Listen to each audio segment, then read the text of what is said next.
नमस्ते। आज हम बात करेंगे थीमैटिक और सेक्टोरल फंड्स के बारे में। ये एक ऐसा इन्वेस्टमेंट है जो कई अनुभवी निवेशकों के लिए एक स्मार्ट टूल बन गया है और वजह है इसके जबरदस्त रिटर्न्स। तो चलिए इस विश्लेषण में गहराई से समझते हैं कि ये आखिर है क्या और काम कैसे करते हैं। 43.7% का सालाना रिटर्न, ये आंकड़ा सुनने में ही कितना जबरदस्त लगता है ना। पर सवाल ये है कि इतने शानदार रिटर्न के पीछे की कहानी क्या है और क्या ये जबरदस्त मुनाफा अपने साथ कोई बड़ा जोखिम भी लेकर आता है। आज के इस चर्चा में हम इन सभी सवालों के जवाब ढूंढेंगे। हम समझेंगे कि ये फंड्स कैसे काम करते हैं, इनमें मुनाफे और जोखिम का क्या खेल है और कौन से फंड्स ने सबसे अच्छा प्रदर्शन किया है। और आखिर में हम ये जानने की कोशिश करेंगे कि क्या ये निवेश किसी की अपनी इन्वेस्टमेंट स्ट्रैटेजी के लिए सही भी है या नहीं।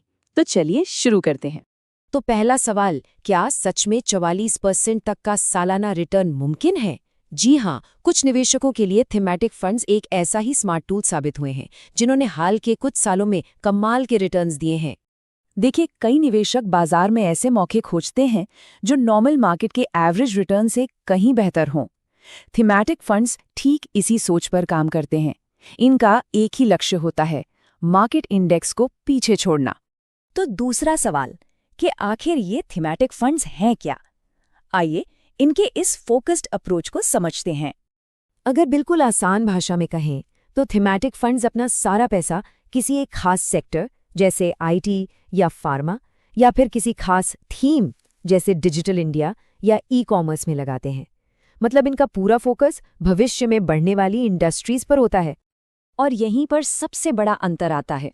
देखिए, जो सामान्य फंड्स होते हैं वो रिस्क कम करने के लिए अपना पैसा कई अलग अलग सेक्टर्स में फैला देते हैं, लेकिन थीमैटिक फंड्स ठीक इसका उल्टा करते हैं। वो एक ही थीम की सबसे मजबूत कंपनियों पर अपना पूरा पैसा लगा देते हैं। इससे डाइवर्सिफिकेशन तो कम हो जाता है, लेकिन ग्रोथ की संभावना बहुत बढ़ जाती है। अब आते हैं इस कहानी के सबसे जरूरी हिस्से पर, मुनाफा और जोखिम। आपको तो पता ही है, थीमैटिक फंड्स में ये दोनों एक ही सिक्के के दो पहलू हैं। चलिए इस बैलेंस को थोड़ा और समझते हैं। इसका सबसे बड़ा फायदा ये है कि अगर किसी निवेशक ने सही समय पर भविष्य की एक मजबूत थीम पकड़ ली तो उसे बाजार से कहीं ज्यादा रिटर्न मिल सकता है। ये बिल्कुल उस थीम की सफलता की लहर पर सवार होने जैसा है। लेकिन सिक्के का दूसरा पहलू भी है। अगर चुनी हुई थीम ने उम्मीद के मुताबिक काम नहीं किया तो नुकसान भी उतना ही बड़ा हो सकता है। यहाँ पर ना नॉर्मल फंड्स की तरह कोई सेफ्टी नेट नहीं होता, जिससे रिस्क काफी बढ़ जाता है। तो चलिए अब थ्योरी से हटकर जरा असल दुनिया के आंकड़ों पर एक नजर डालते हैं। देखते हैं कि पिछले कुछ सालों में टॉप थीमैटिक फंड्स ने कैसा परफॉर्म किया है। ये आंकड़े ये खुद ही पूरी कहानी बता रहे हैं। निपॉन इंडिया ताइवान फंड ने पिछले 3 सालों में हर साल औसतन 43.7% का रिटर्न दिया है। और तो और सरकारी कंपनियों यानी पीएसयू में निवेश करने वाले एसबीआई और इन्वेस्को इंडिया के फंड्स ने भी 32 से 36% के बीच जबरदस्त रिटर्न दिए हैं। तो ये बात तो बिल्कुल साफ है कि जब कोई थीम चल निकलती है तो इसका सीधा असर निवेश पर दिखता है। ये आंकड़े इस बात का पक्का सबूत है कि सही थीम का चुनाव कितना बड़ा फर्क ला सकता है। तो रिटर्न और रिस्क को समझने के बाद अब उन 5 बड़े फायदों पर गौर करते हैं जो निवेशकों को इन फंड्स की तरफ खींचते हैं। पहला तो है अतिरिक्त मुनाफा, मतलब मार्केट के एवरेज रिटर्न से ज्यादा कमाने का मौका।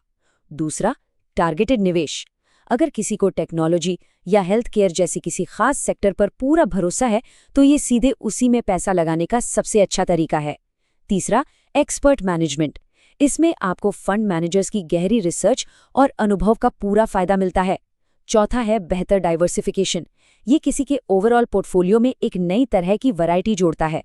और पांचवा, सेक्टर रोटेशन। इससे आप बाजार के साइकिल का फायदा उठा सकते हैं।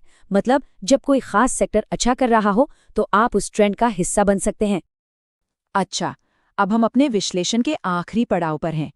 इतनी सब जानकारी के बाद सबसे बड़ा सवाल यही उठता है कि क्या थीमैटिक फंड्स में निवेश करना किसी के लिए सही फैसला है? देखिए, सीधी सी बात है, थीमैटिक फंड्स हर किसी के लिए नहीं हैं। ये उन निवेशकों के लिए सबसे अच्छे हैं जो बाजार को गहराई से समझते हैं, जो किसी खास सेक्टर के भविष्य को लेकर बहुत पॉजिटिव हैं, और सबसे जरूरी बात, जो ज्यादा रिटर्न के लिए ज्यादा रिस्क लेने से नहीं डरते। तो इस पूरी जानकारी के साथ अब कोई भी ये सोच सकता है कि क्या ये स्ट्रैटेजी उनकी अपनी निवेश की शैली से मेल खाती है? क्या कभी किसी थीमैटिक फंड में निवेश करने पर विचार किया गया है? इसका जवाब हर किसी की अपनी समझ और जोखिम सहने की क्षमता पर ही निर्भर करता है।